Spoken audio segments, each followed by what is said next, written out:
हरिओम. चिंतन प्रवचन क्रमांक 92. कलियुगाची पारंपरिक माहिती भाग 4. मागील प्रवचनांपासून कलियुगासंबंधी उपलब्ध असलेल्या पारंपरिक माहितीप्रमाणे सांगितले गेलेले 5वे रूपक आणि त्याचा बोध जाणून घेत आहोत. कलियुगाची महाभयावह दाहकता, कलियुगासंबंधी अन्य पारंपरिक माहिती, कलियुगाच्या या महाभयावह दाहकतेपासून सुटण्याचा मार्ग, या माझ्या लेखाचा हेतू इत्यादी आपण या प्रवचनामध्ये पाहू.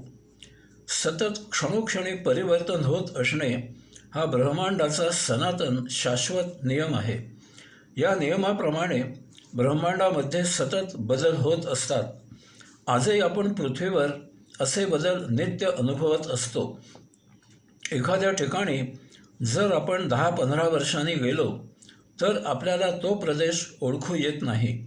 परंतु आता या कलियुगामध्ये जे बदल होणार आहेत ते अंगावर काटा आणणारे आहेत आणि असतील. पारंपरिक माहितीप्रमाणे 4 युगे आहेत. सत्ययुग, एक सत्ययुग, याचा कालावधी 17,28,000 वर्षे होऊन गेला. 2 त्रेतायुग, याचा कालावधी 12,96,000 वर्षे होऊन गेला. द्वापार युग हे 3, याचा कालावधी 8,64,000 वर्षे होऊन गेला. आणि 4 आता सुरू असलेले कलियुग, याचा कालावधी 4,32,000 वर्षे असणार आहे. आज 2024मध्ये कलियुगाची फक्त 5,122 वर्षे झाली आहेत. याचा अर्थ अजून 4,26,878 वर्षे इतका दीर्घ कालावधी बाकी आहे. ही सर्व माहिती पारंपरिकरित्या उपलब्ध आहे, ती मी दिली आहे. अन्य 3 युगांपेक्षा सत्ययुगाचा कालावधी सर्वात जास्त आहे. कारण दीर्घ कालावधीपर्यंत मानव नैसर्गिकपणे सत्याचरण, योगाचरण, आत्माचरण करत होता. जेव्हा त्याच्या आचरणामधून नैसर्गिक आचरण कमी झाले तेव्हा त्या युगाच्या कालावधीमध्ये घट होऊ लागली. अन्य 3 युगांपेक्षा कलियुगाचा कालावधी सर्वात कमी आहे. कारण जगाचा नाश होण्याची परिसीमा या युगामध्ये गाठली जाणार आहे. आपण मानव सत्ययुगामधील ब्रह्माचरण सोडून अनाचार करत आहोत. तसेच अनावश्यक भौतिक उपभोगांसाठी या पृथ्वीची हर प्रकारे वाट लावत आहोत, नाश करत आहोत. अन्य 3 युगांमध्ये बरेचसे नैसर्गिक आचरण केले गेले, यामुळे पृथ्वीचा ऱ्हास अल्प होत होता. आता तसे नाही. कलियुगामध्ये मानवाकडून आत्यंतिक टोकाचे अनैसर्गिक वर्तन केले जात आहे. आधुनिक तंत्रज्ञानाने निसर्गाच्या विरुद्ध अनेक गोष्टी शोधून मानव त्यांचा उपभोग घेत आहे. पारंपरिक माहितीप्रमाणे कलियुगामध्ये सर्व नाते विसरले जातील. कामवासनेला सर्वोच्च महत्त्व दिले जाईल. यामुळे मानवाचे प्रजोत्पादन पशूंप्रमाणे होईल. कामांधतेपुढे आई, वडील, भाऊ, बहीण अशी अन्य सर्व नाते विसरले जातील. शारीरिक भोग हेच आयुष्य जगण्याचे उद्दिष्ट होईल. प्रत्येक गोष्ट पैशाने मोजली जाईल. पैशाला सर्वात जास्त महत्त्व प्राप्त होईल. यामुळे पैसा येनकेन प्रकारे मिळविला जाईल. त्यासाठी कसलाही मुलाहिजा न ठेवता कोणीही कोणत्याही थराला जाऊन कृत्य केले जाईल. फसवणूक, लबाडी, चोऱ्या, डाके, बलात्कार, खून, युद्ध यांना ऊत येईल. आपण पाहत आहोत की पर्यावरणाला मारक अशा गोष्टी मानव नित्यदिनी करत आहे. मानवेतर प्राणी आणि लता वृक्ष यांची कत्तल केली जात आहे. पृथ्वी खणून त्यामधून अनेक गोष्टी बाहेर काढल्या जात आहेत. यामुळे पर्यावरण बिघडत आहे. अनेक नवनवीन रोग निर्माण होत आहेत. हे असे पृथ्वी किती काळ सहन करेल? तिची गती बदलेल. याचा परिणाम म्हणून मानवाला महाभयावह परिस्थितीला तोंड द्यावे लागेल. याचा कालावधी येथे पाऊस पडणे बंद होईल. उन्हाची दाहकता होरपळून काढेल. नद्या आटतील. अन्न पिकणार नाही. प्यायला पाणी नसेल. दुष्काळ थैमान घालेल. मानवाची आयुर्मर्यादा केवळ 20 वर्षे असेल. मानवाची उंची 5 ते 6 इंच असेल. तो 16व्या वर्षी वृद्ध होईल. स्त्रिया 8 ते 10 वर्षे बाळाला जन्म देतील. मानवाचे महाभयावह हाल होतील. हे सर्व असह्य होईल.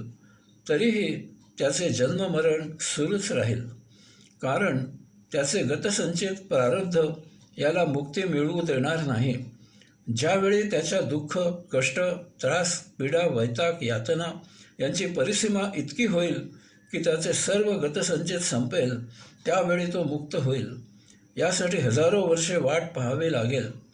तोपर्यंत मानव हजारो वर्षे हे असे सर्व सहन करत, हाल सोसत, कर्दमात यातनामुळे तडफडत जगत राहील. नंतर येथे अंतिमतः जगबुडी होईल. त्यात सर्वस्वाची आहुती पडेल. सुनामी येईल आणि पृथ्वीच्या सुमारे 3/4 असलेला समुद्र, पृथ्वीच्या सुमारे 1/4 असलेली जमीन त्याच्यात सामावून घेईल. काही वर्षांपूर्वी याची झलक आपण अनुभवली आहे.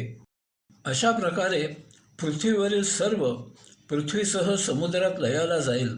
सर्व जलमय होईल आणि यथाकाळी पुन्हा उत्पत्तीचे कालचक्र सुरू होईल. पारंपरिक माहितीप्रमाणे अशी जगबुडी याआधी अनेक वेळा झाली आहे आणि पुन्हा उत्पत्ती झाली आहे. अशा प्रकारे मागील प्रवचनांसह एकूण 4 प्रवचनांमध्ये कलियुगाची थोडक्यात मला जी महत्त्वाची वाटली ती माहिती सांगून आता मी या माझ्या 4 प्रवचनांचा हेतू सांगतो. प्रथमच हात जोडून कळकळीचे समस्त श्रोत्यांना विनंती करतो की सर्वांनी याप्रमाणे आचरण करण्याचा आत्ताच निश्चय करून तो लगेचच अंमलात आणावा. तसेच आपल्यासारखे अन्य जणांना जागृत करण्याचा प्रयत्न करावा.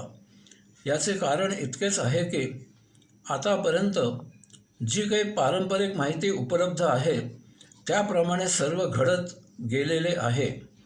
आजही आपण त्या माहितीप्रमाणेच कलियुगाची प्रत्यक्ष अनुभव घेत आहोत आणि म्हणून असे गृहीत धरायला हरकत नाही की भविष्यामध्ये सुद्धा या पारंपरिक माहितीप्रमाणेच घडणार आहे.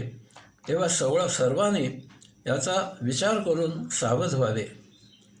भगवान श्री परशुराम, नृपश्रेष्ठ बली, सज्जनमूर्ती सात्विक विभीषण, द्रोणपुत्र अश्वत्थामा, वेदर्षी व्यासमुनी, कृपाचार्य असे 7 चिरंजीव आजही अमुक्तावस्थेत तपस्या करत मुक्तीसाठी जगबुडीची वाट पाहत आहेत.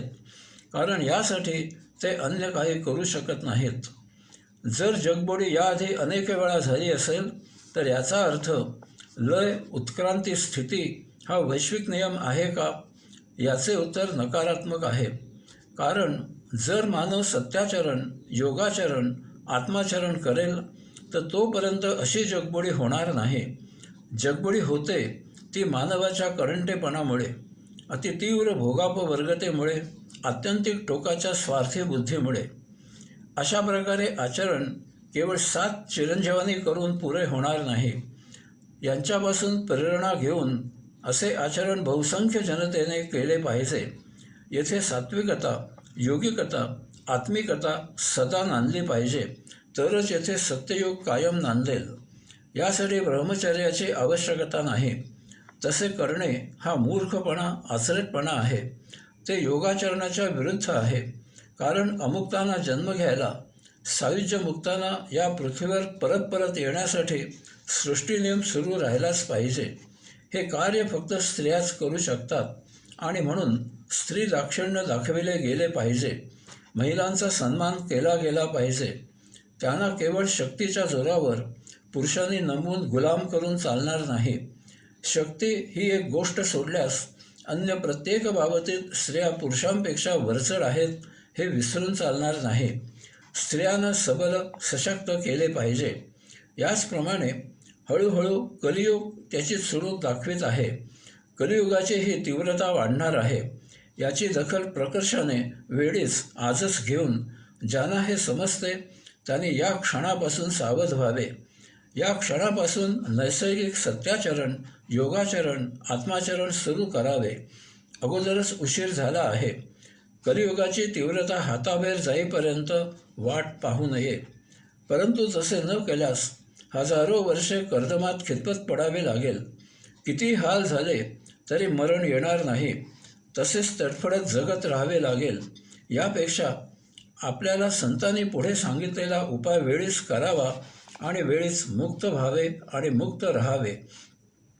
आजच्या कलियुगाच्या ऱ्हासाचा विचार करता सर्वसाधारणपणे ज्ञानयोग, कर्मयोग, अष्टांगयोग आचरणात आणणे त्यांना जमणार नाही, त्यांना जमणे शक्य होणार नाही. त्यांच्यासाठी आपल्या महान संतांनी कलियुगासाठी नामस्मरण, नामजप, नामसंकीर्तन हा फार साधा, सरळ, सोपा मार्ग सांगितला आहे. या मार्गाने मुक्त होऊन त्यांनी स्वतः तसे आचरण करून सुधारण सिद्ध केले आहे. काम करत असताना, काम करत नसताना मुखाने सतत नामस्मरण, नामजप, नामसंकीर्तन होत राहू दे. हे इतके अंगवळणी पडायला पाहिजे की ही एक आपली प्रतिक्षिप्त क्रिया झाली पाहिजे. एखाद्या गाफीलक्षणी जर आपल्याला कोणी हाक मारली तर आपोआप नाम घेत हात जोडून प्रतिसाद दिला गेला पाहिजे. झोपेमधून जागे होताना नाम घेत घेत जाग आली पाहिजे. म्हणजे कलियुगामधील महाभयावह दुःख, कष्ट, त्रास, पीडा, वैताग, यातना सहन करायला योगशक्ती प्राप्त होईल. नामस्मरणाच्या ऊर्जेमुळे नवीन संचित निर्माण होणार नाही आणि सद्य संचित संपवण्यासाठी जप ऊर्जा उपयुक्त होईल. संचित सह्य होईल आणि त्या मानाने लवकर संपेल. अशा प्रकारे वेळीच या कलियुगामधून मुक्त होऊन बाहेर व्हावे. हरिओम.